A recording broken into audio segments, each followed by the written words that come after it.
Hi, Gemini Sun and Rising. Welcome to your September 2022 Astro Update. It's Raina here. A big feature of the month of September for you is home and family stuff because Virgo is your fourth house, and the Sun will be here for the first 3 weeks of the month, starting from when the month begins. And on the 5th, Venus joins the party. And it's important to note, too, that a Mercury retrograde, which is occurring on the 9th of the month, is going to go back into Virgo at some point. Let's see exactly what date that is. On the 23rd, so right after the equinox, or for some of you, you're going to have it on the 23rd, the equinox. But 22nd is, I think, for the Northern Hemisphere specifically. The next day, Mercury dips back into Virgo. So that's your ruler. And so I don't know how Mercury retrogrades affect Geminis and Virgos because you're both ruled by Mercury, whether it is something that is more challenging or less challenging. I'm sure I would get a mixed response on that one, but yeah, so that's going to be on September 9th, and it's going to start at 8 degrees of Libra.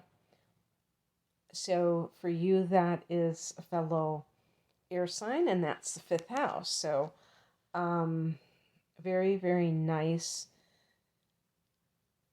to have planets transiting that fifth house, because the fifth house is the house that is connected to love and creativity.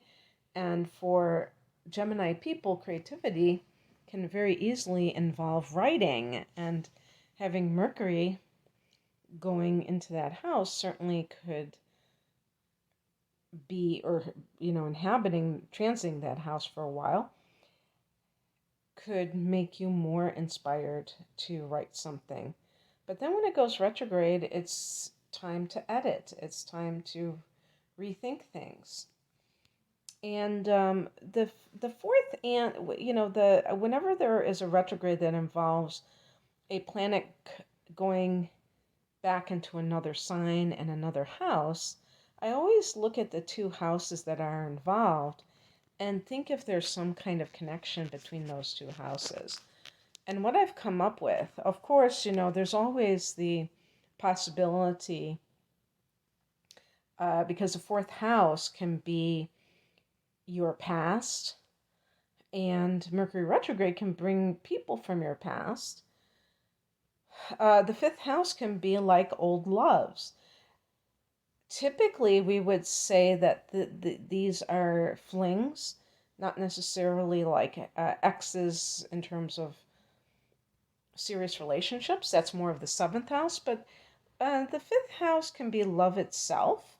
So if you always carried a torch for somebody, but they've been with somebody else and then they contact you, then that could reignite something, of course.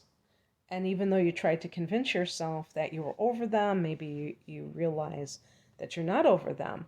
But it brings you back mentally into the past, some of those memories that of you at a different time of life. And it can be very illuminating because you can see how much you've grown. Another thing that the fourth and fifth houses have in common is that this can be about children.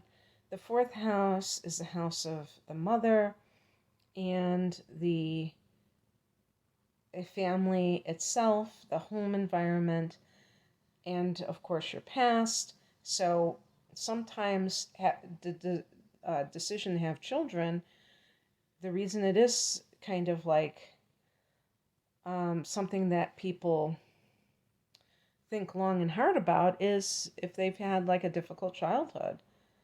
They don't know if they are parent material, and they're afraid to maybe take that risk And the fifth house can be your inner child, and so it can sometimes bring up issues if you felt like you had to grow up too quickly, if you didn't feel like you had a childhood at all.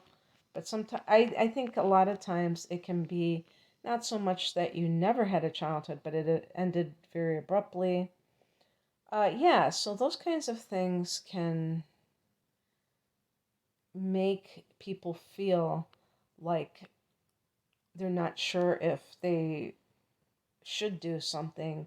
They, very ambivalent about starting a family, and you reflect upon things in your childhood or your mother, fourth house can be the mother, and how she treated you. And it could be something good, it doesn't have to be bad. But I really do feel that with Gemini's family, though, even the word family could be a loaded issue for some of you because it may not be as happy a situation as you would like, because a lot of the things that family represents, Gemini finds themselves at odds with it. And one of the big things is about freedom.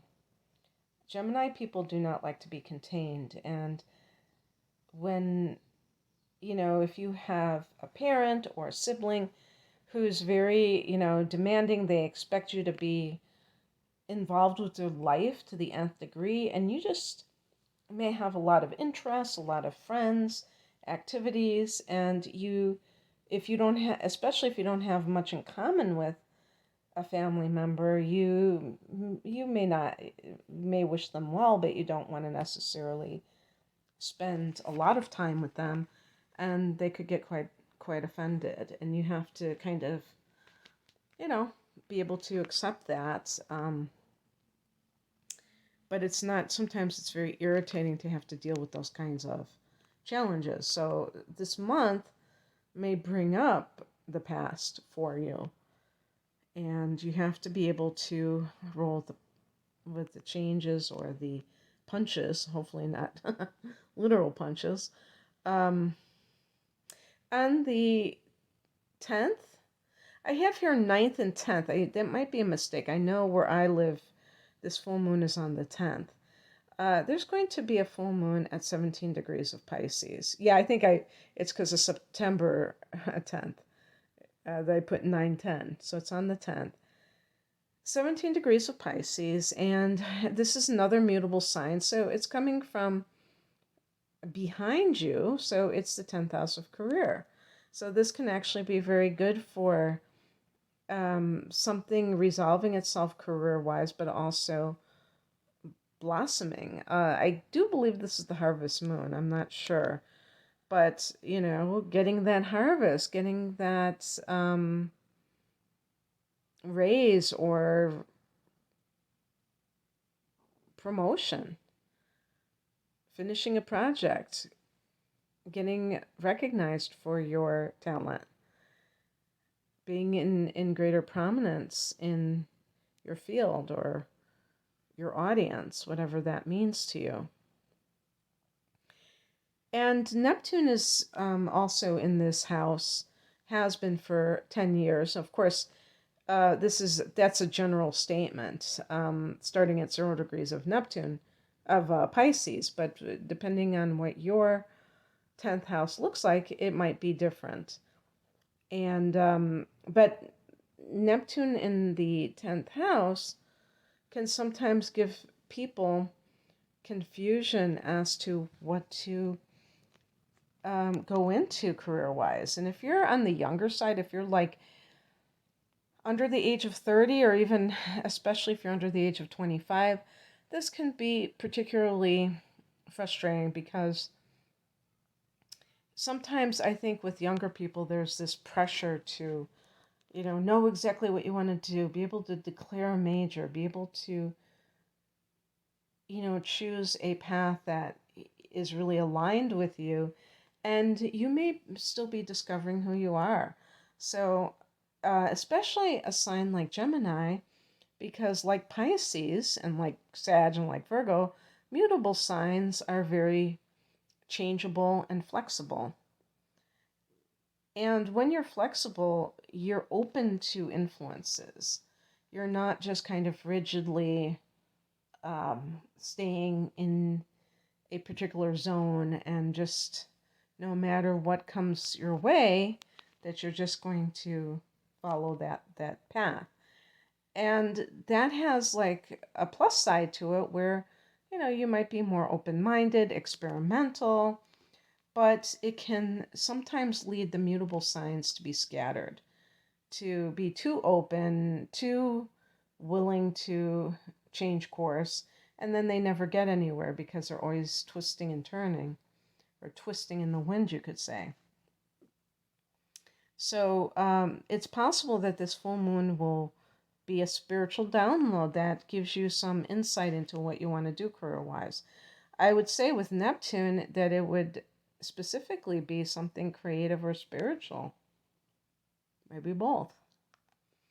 So the equinox is happening on the 22nd or 23rd, depending on where you live, in the sign of Libra. And so the sun going into that fifth house, the sun rules the fifth house. So this is like being an honorary Leo for the next month. And that means being a big kid at heart, doing things which you find pleasurable, being creative. The same, or well, depending on where you live, the 23rd, Mercury goes into Virgo. So it's back into that fourth house. And then on the 25th, we have a new moon at 2 degrees of Libra. Oh, and one thing also to note is that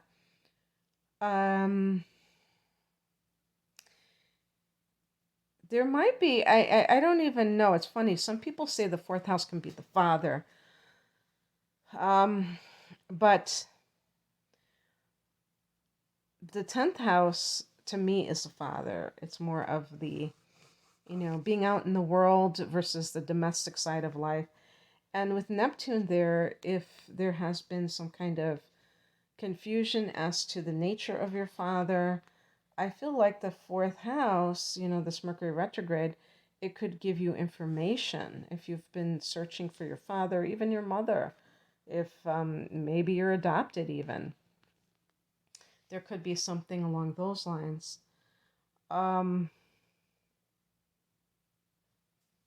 And because Libra is ruled by Venus, this can be artistic projects that you start at this time.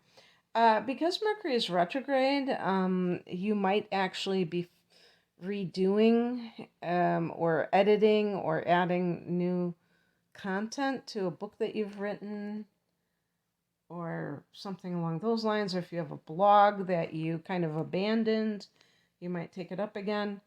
On the 29th, Venus goes into Libra. So Venus goes into the fifth house, and that can be really great for romantic endeavors.